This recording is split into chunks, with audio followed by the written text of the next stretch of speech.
ईश्वर का नाम लेना था, परमपिता परमात्मा को याद करना था, जिसमें गीता जी भी उसी की तरफ इशारा करती है कि उस परमात्मा का ध्यान करो अर्जुन, थारा फेर जन्म मरना हो।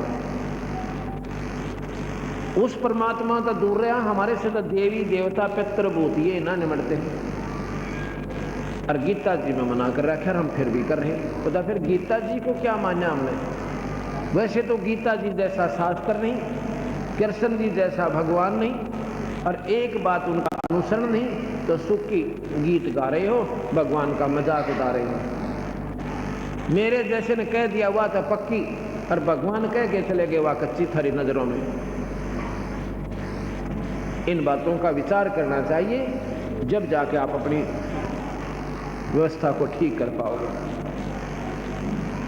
जा सतगुरु की मैं बलिहारी, जो जामन मरण मिटाही।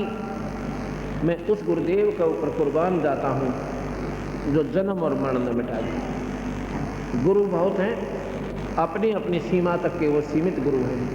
अपनी प्रक्रिया में आपको मास्टर बना देंगे, लेकिन जन्म मरण को नहीं छुटवा सकते।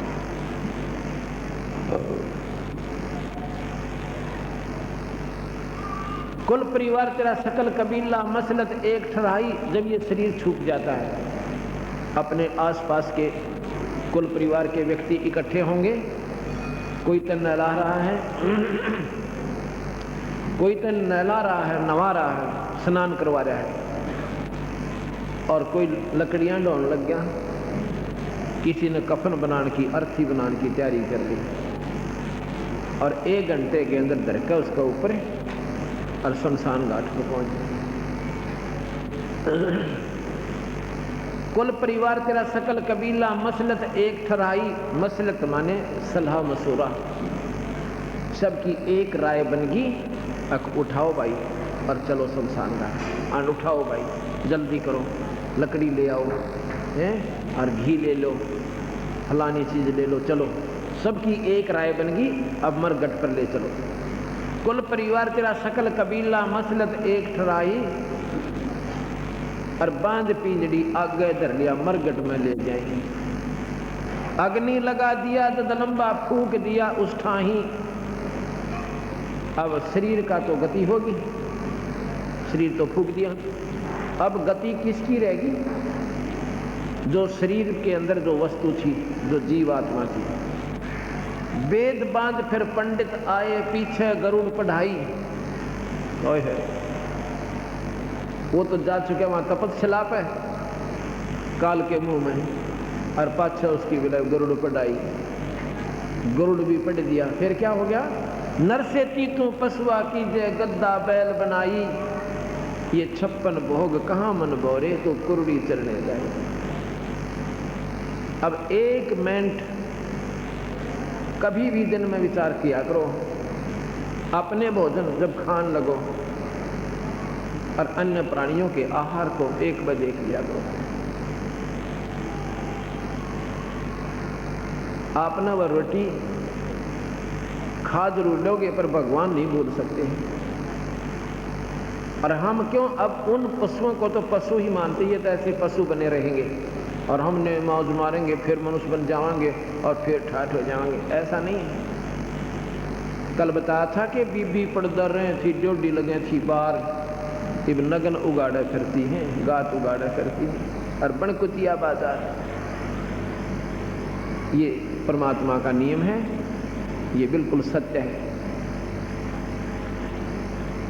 ये 56 भोग कहाँ मन बौरे की तकुरड़ी चरने जाई। और फिर के बनेगा? प्रेत सला पर जा बिराजे, पितरों पिंड भरवाई। फिर कहेंगे तुम्हारे जो पूर्वज है ना, वो पितर बने हुए हैं, प्रेत शिला पर रहते हैं, अब उनके पिंड भरवा दो, नहीं तो उनकी जुनी ना छूटे, वो मतलब मुक्ति ना हो, उनकी गति नहीं हो। अब पिंड बनाने से क्या होता है? भूत जुनी छूट जाती है और गदा बन जाता है। इतनी गति पिंड भरवाने से होती है। भूत जुनी जहाँ छूट है, पिंड प्रदान करंत, गरीब दास जंदा कहे नहीं मिले भगवान। प्रेत जुनी छूट गई और फिर पशु जुनी मिल गई इसको।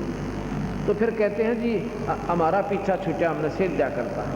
हमें नुकसान करता था, हमने तो गति करवानी पड़ी, या गति करवाई उसको अपने पिता की या माता की। और फिर वो श्राद्ध क्यों निकाले भाई, पिंड भरवाए पाछे बहुत श्राद्ध खान को आए और काग बोए कलमाई। और फिर नो कहें श्राद्धा में देख कौआ भोजन खा जाएगा ना, ये तेरे पिताजी ने मिल गया। अरे बोड़ी सी दुनिया गुरु बिन कैसे सरिया, जब आवे आसज का महीना बोला कौआ बाप बनैया। अरे बोड़ी सी दुनिया गुरु बिन कैसे सरिया, पूरे गुरु बिना क्यों कर बात बने। आसज के महीने में लोग फिर कौवे को बाप बनावे, अगे तुम्हारा पिताजी आ गया और ये देखो ना काग बन रहा है, भोजन खा गया। हम सारे गर्दन, हाँ जी बिल्कुल। और कौवे ने ईब छात पर डाल दो, दो टूट टूट कर पड़े, कौवे सबसे पहले आएंगे। आसोज में कहते काचक में डाल दियो, वो तो न्यू खड़े पाओगे।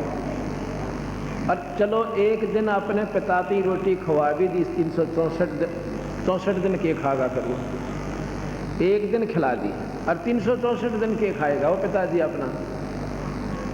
ये इसी आंख बांध रखी है, लीला तो खबर दिया। या तो तुम रोज ही काट दो कनागत, 5-4 रोटी तोड़े और छाछ पर बगा दी, सब पक्षियां के मुंह पड़े, रोज कनागत होगी। तो ये जो कौन समझावा इस बोले जगत ने, बल्कि नाराज हो जाते हैं। बता सारी ये चीज़ां बेसराम से बेसराम देनी हम जो कि त्यों बता रहे हैं, ये शास्त्रों से प्रमाणित बता रहे हैं आपको, को बाहर की बात नहीं से। और शास्त्र अपने तायान नहीं दिए, क्योंकि कुछ सीमित लोगों के पास ही विद्या का अधिकार था पाने का, आम व्यक्ति को नहीं था। एक समय की बात है, कढ़ौली का जाट, उनका नाम निश्चल दास या कढ़ौली दिल्ली के पास है, कर खोजे दो रहे हरियाणा में। और वो बहुत तीव्र बुद्धि के थे और संत आत्मा थी, पिछले जन्म की कमाई गनी थी। उसके मन में प्रेरणा होगी कि मैं संस्कृत पढ़ूं और शास्त्रों को पढ़ूं और दुनिया को समझाऊं। इन्होंने गुमराह कर रखा लोगों ने। उसमें केवल पंडित ब्राह्मण को ही विद्या प्राप्त करने का अधिकार था। काशी विद्यापीठ में दूसरी जाति वाला वहां प्रवेश नहीं मिलता था, उसको दाखला नहीं मिलता था। उसने झूठ बोलकर और नकली पंडित बनकर, ब्राह्मण बनकर, और गांव में सरपंच की मेंबर की मोहर मरवा लेगा आप पे, और पंडित बन गया और दाखला ले लिया, एडमिशन मिल गया और इतना विद्वान, 1 नंबर पाव यूनिवर्सिटी में, इतना मतलब प्राकांड उसका दिमाग चल रहा था, विद्वान बन गया। सबसे प्रथम श्रेणी में रहा है। जब उसने काशी विद्यापीठ की शिक्षा पूरी की,